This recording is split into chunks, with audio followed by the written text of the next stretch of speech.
મારે કહેવું છે કે બપ્પા રાવલ જેના ખંભા ઉપર આજનું હિન્દુસ્તાન છે એના લેવલમાં અડધું છે, આજનું ભારતનો નકશામાં અડધું છે, અડધું નથી. ખેબરઘાટ સુધી જેના પટ્ટા લાગતા હતા એ ખેબરઘાટ સુધીનું અખંડ ભારત જેના ખંભા ઉપર આંચકા નાખતું હતું એ બપ્પા રાવલે જ અમારા માટે દુહો કીધેલો છે. એ તમને કહું, આ સમજદાર વર્ગ બેઠો છે એટલા માટે બપ્પા રાવલે કીધું કે અમર હુયારી ઔષધિ તમ શોધ જુઓ સંસાર. હે સંસારના માણસ, તમારે જો અમર થઈ જવું હોય તો એક ઔષધિ બતાવું. બે ઔષધિ છે. કઈ? બાપો. બાપો એટલે બપ્પા રાવલ. બાપો કે બીજી નહીં, કાં કવિ કાં કીર્તાર. આ બે જ ઔષધિ અમર થવા. ડોક્ટર છે ને ભગવાનનો નાનો ભાઈ છે નિલેશભાઈ, ભગવાનનો નાનો ભાઈ છે, જીવાડી દે. હા, અને ડોક્ટર ભગવાનનો નાનો ભાઈ છે પણ કવિ ભગવાનનો મોટો ભાઈ છે. હરસુરભાઈ કહેતા, હો, હું નથી કહેતો મિલિંદભાઈ. એ મર્યા પછી એ જીવાડી દે. હા, એ દ્રશ્યો આજ દેવાજ બોદર ઉભો થાય, નરસિંહ મહેતા ઉભો થાય, જોગીદાસ ખુમાણ ઉભો, તમને ચિત્રો દેખાય બધાય. જલારામ બાપાની વાત આવે તો ઈ તમને અહીં દેખાય. તો કહેવાનો અર્થ મારો ઈ છે કે બપ્પા રાવલે કીધું ઈ વાત અમે. બીજી રાણા રાજસિંહ, રાજસમંદર, કોઈ આજ ઉદયપુર જાઓ તો રાજસમંદ જે સરોવર છે એની પાળે એક મોટો પથ્થર છે ને એમાં એક છપ્પઈ દોરેલું છે 400 વર્ષ પહેલાનું. અને ઈ બપ્પા રાવલે એમાં છપ્પઈ લખ્યું છે, પથ્થરમાં કોતર્યું છે. એમાં લખ્યું છે કહા રામ કહા લખન નામ રહ્યો રામાયણ, કહા કૃષ્ણ બળદેવ પ્રગટ ભાગવત પુરાયણ, વાલ્મીક સુખ વ્યાસ કથા કવિતા ન કરંતા તો કવણ સ્વરૂપ સેવતા, ધ્યાન મન કવણ ધરંતા, જગ અમર નામ ચાહો જીકે સુણો સજીવન અખરા. રાજસિંહ કહે, રાણા રાજસિંહ હો, જે શ્રીનાથજી બાવા માટે 50,000 કપાઈ ગયા હતા એની વાત કરું છું. ઈ રાણા રાજસિંહ કે, રાજસિંહ કહે જગ રાણરો તમે પૂજો પાવ કવેસરા, કવિઓના પગ પૂજવા જોઈએ. ઈ રાણા રાજસિંહે કીધું છે, હું નથી કહેતો. તે કહેવાનો અર્થ આજ તમે જે ડાયરો સાંભળવા માટે અહીંયા આવ્યા છો બધા, ઈ પરંપરાને સાંભળવા માટે આવ્યા છો અહીંયા. પણ બારવટિયા એટલે 12 પ્રકારના વટ, એને બારવટિયા કહેવાય. 12 પ્રકારના વટ હોય. કોઈ ગરીબને કોઈ દી લૂંટે નહીં, ગરીબ ઉપર ઘા કરે નહીં, હગા ભાઈને બાપને દીકરાને મારી નાખ્યો હોય દુશ્મને, એ હામો આવીને ઉભો રહીને મારવા જાય બારવટીઓનો, ઓલો 2 હાથ જોડી દે એટલે પૂરું, અવળો ફરી જાય કે જા હવે તારા ઉપર ઘા ન કરાય, મને મોઢું ન દેખાડતો. એવા 12 પ્રકારના વટ એને બારવટિયા કહેવાય. એવા મૂળું માણેક અને જોધા માણેક નામના બારવટિયા. પણ બારવટે હોવા છતાં પણ એનામાં ધર્મ પ્રત્યેની બાપુ ભાવના કેટલી, એટલે મને આ વાત યાદ આવી. મૂળું માણેક અને જોધા માણેક, એ મૂળું માણેકના ઘોડાના ડાબલા વાગ્યા, કોડીનાર ભાંગવા માટે આવ્યા બારવટિયાઓ બધા.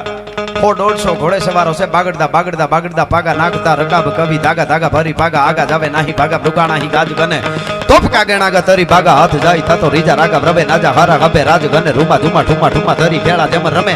એ કોડીનાર ગામમાં આવે છે ગામને ભાંગવા માટે, અને ચોકમાં મૂળું માણેક હાથમાં જામગરીને ઊભા છે અને માણસો એના છે એ લૂંટે છે ગામને. એમાં નગર શેઠનો 8 વર્ષનો દીકરો, એનો જન્મદિવસ હશે એટલે એની માએ એને હાચો હાર પહેરાવેલો, મોર હાર, પગમાં હોનાનો હાસો તોડો પહેરાવેલો. એ રમતો રમતો બજારમાં નીકળી ગયો બાળક. બારવટિયાના મૂળું માણેકના માણસોએ પકડી લીધો, બારવટિયાએ પકડી લીધો કોને? આ બાળકને. અને પકડીને કીધું ઘરેણા કાઢી દે, ઘરેણા કાઢી દે, ઘરેણા કાઢી દે, મીડિયા કરવા. એમાં એની માં ગોતતી ગોતતી આવી. માં આવીને આમ જોવે ને જા બજારમાં આવી, ત્યાં તો એને માને બચારીને મોત દેખાઈ ગયું. અરે મારા દીકરાને મારી નાખશે, બારવટીએ પકડી લીધો, મારા દીકરાને મારી નાખશે. દીકરાનું નામ માધવ હતું. માની રાડ ફાટી ગઈ. એ ભાઈ, એ માધવ બેટા, એને હાર આપી દે, તને મારી નાખશે, એ બારવટિયા છે. માધવ, હું તને બીજો લીધે એને બધા ઘરેણા આપી દે, એ બારવટિયા મારી નાખે. પણ મિત્રો, માધવ એ અવાજ મૂળું માણેકના કાને પડ્યો, ચોકમાં ઉભો તો અને ડોટ મૂક્યો.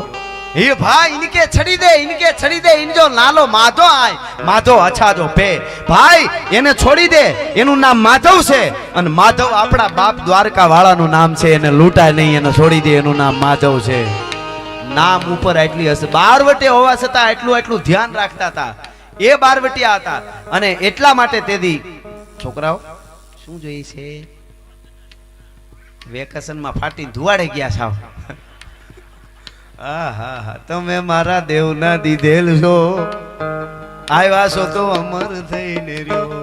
હમણાં અમારા એક કલાકાર વાત કરતા, તુલસીનો ક્યારો કહેવાય ને, દીકરી હેતનો દરિયો કહેવાય ને, વાલનો દરિયો કહેવાય. તો છોકરો બોલ્યો તો કલાકારો કે કઈ ના, દીકરી વાલનો દરિયો, દીકરી વાલનો દરિયો. તો દીકરો હું હોનાનો હરિયો છે, લોઢાનો હરિયો છે, લોઢાનો. એટલે છોકરા એટલે અટાણે છોકરાને બોલાવવા જેવું નહીં બહુ. એક બેને ઊભો કર્યો છોકરાને નિહાળમાં, ઊભો કર્યો માલધારીનો છોકરો, એમાં અમારો આમ રેડિયા ને એરિયલ જેવી ચોટલી એ ઊભો થયો. એટલે કે એક પ્રશ્ન કરું બેટા, કે કરો ની બેન? એટલે એ કે એને પૂછ્યું, એ કે ઘેટી શું આપે એમ? તો કે દૂધ આપે. બકરી શું આપે? કે દૂધ આપે. ગાય શું આપે? કે દૂધ આપે. ભેંસ શું આપે? કે લેસન. પછી તો બેને કઈ પૂછ્યું જ નહીં હો. હા, અમુક આમાં ભૂકા કાઢ નાખ્યા બાળકો. એટલે અમારા માલધારી છોકરાને બેને પૂછ્યું, ઈ કે 80 ઘેટા હોય, 80 ઘેટા વાળામાં એમાંથી કે 10 નીકળી જાય તો કેટલા રહીએ? તો માલધારી છોકરો કે એકોય નો રહીએ.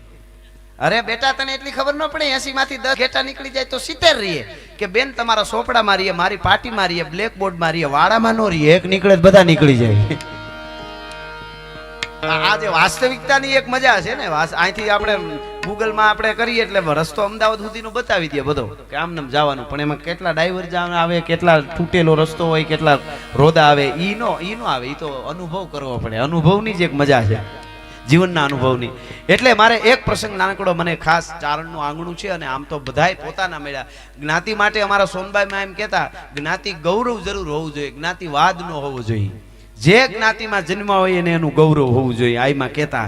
એટલે આપણે ત્યાં સોગંદ ખવાતા, તમારું કામ ન કરતો ફલાણો નહીં, તમારું કામ ન કરતો ફલાણો નહીં. જ્ઞાતિ ઉપર સોગંદ ખવાતા, એ ગૌરવ હતું. એટલે મને એક શ્રદ્ધા અને વિશ્વાસની એક વાત છે. કદાચ ઘણી વખત ઘણા માણસને ન બેહે મગજમાં, પણ બાપુ આ યુગમાં બહુ જરૂરી છે. કારણ કે શ્રદ્ધા વગર જીવાય નહીં. અહીં ડોક્ટરો બધા મિત્રો વધારે છે સાહેબ. આપણને ખબર છે, કોરોનાએ કામ માણસને મારવાનું કર્યું નહીં, 50% જ કોરોનાએ કર્યું, 50% બીકમાં મરી ગયા. એ તો હકીકત છે. અમારી 1400 કિલોમીટરની ગીરનું જે બોર્ડર છે, આખું ગીર છે ફરતી, એમ કે છે આખું. અહીંથી જેટલું જંગલ આવ્યું આમને, પણ એમાં જે અંદર વંડી આવે ને, વંડી આખું, બહાર તો જંગલ જબરા છે, પણ વંડી આખી જે ફોરેસ્ટની રહી, એ ફોરેસ્ટની વંડીની અંદરનો જે નેહડા બધા છે ને, એમાં આખી ગીરમાં એક પણ માણસ કોરોનાથી નથી મર્યું. શું કામ ખબર? 50% કોરોના તો એનું કામ કરતો જ તો 50%, પણ 50% કોરોના એનું કામ કર્યું, પણ 50% જે બીક હોય ને એમાં શું કહેતા ખબર? અમારી ફોનબાઈ, અમારી આવડ, અમારી મોગલ, આપણને થોડું કાંઈ થાય. અને બહુ તાવ ચડે ને તો મેલેરિયાની દવા લઈ આવતા. અને બધા એમને આ સીધી જ વાત. એનો અર્થ એવો છે કે શ્રદ્ધાથી નજીક રહેવું પડે. અને એનાથી આગા ગયા એટલે વાત પૂરી. મનોબળ ઉપર જ છે બધું. એને ઈ જ હતું, ઈ બસ પડ્યા. અરે માતાજી કાંઈ ન થવા દે, અમારું માતાજી કાંઈ ન થવા દે.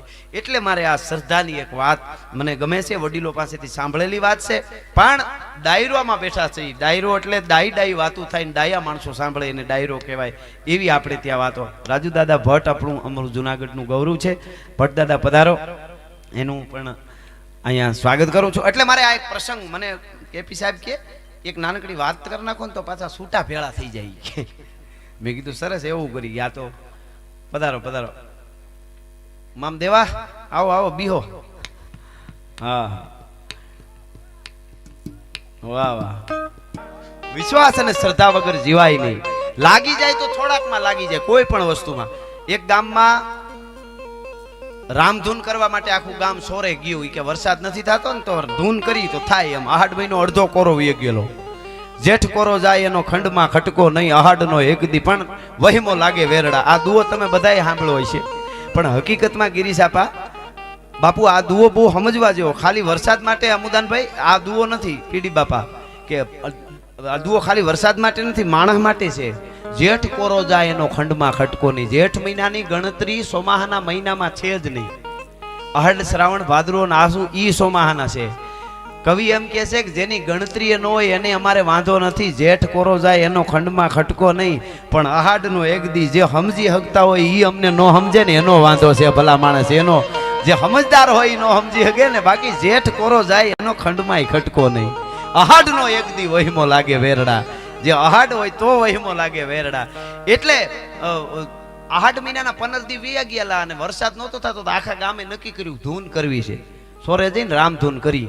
તો આખું ગામ ધૂન કરવા જતું હતું ને તો એક છોકરો 8 વર્ષનો હતો ને એને છત્રી ભેળી લીધેલી નાની એવી. ધમ તડકો, બપોરે ધૂન કરવા ગયેલા.